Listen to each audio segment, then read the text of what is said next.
The growth of private motoring in the early 20th century proved to be the springboard for a revolution in British holidaymaking. Already, the railways of the 19th century had opened up a few major resorts like Brighton, Southend and Blackpool.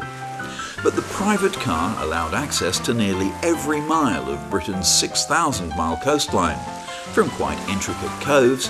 What better place to start our tour of British seaside resorts than Blackpool? By far the most successful of the British holiday resorts that sprang up in the late 19th century. Blackpool, with its famed Golden Mile leading up to the tower, was just as big, brash and boisterous in the 1930s as it is today.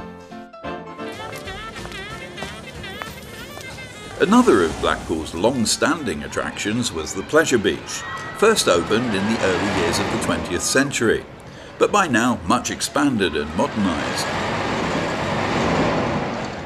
During the 1960s, the park acquired the world's first commercial monorail, together with other American-inspired rides including the Monster, the Astro Swirl and the Lock Flume.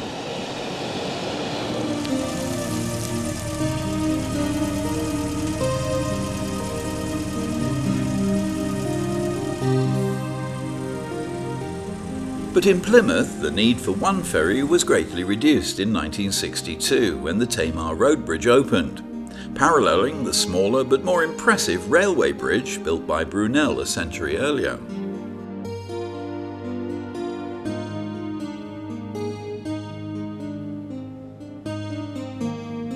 At the far end of Cornwall, just 20 miles short of Land's End, the fishing port of St Ives has attracted large numbers of holidaymakers since the 19th century.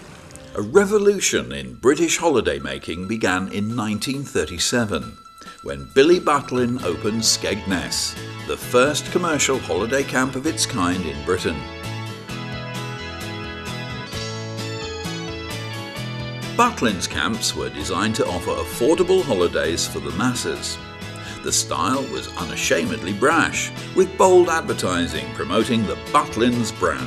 Eastbourne in 1963 was one of the most fashionable South Coast resorts, which would attract hundreds of thousands of summertime visitors, just as it still does today. No Victorian holiday resort was complete without its pier. Eastbourne Pier was completed in 1872, with its landing stage once used by paddle steamers.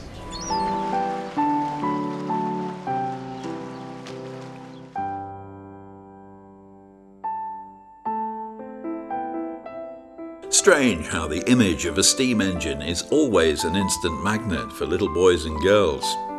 Steam locomotives were still an everyday sight until the early 1960s, so it wasn't unusual for many a school-age boy to dream of becoming an engine driver.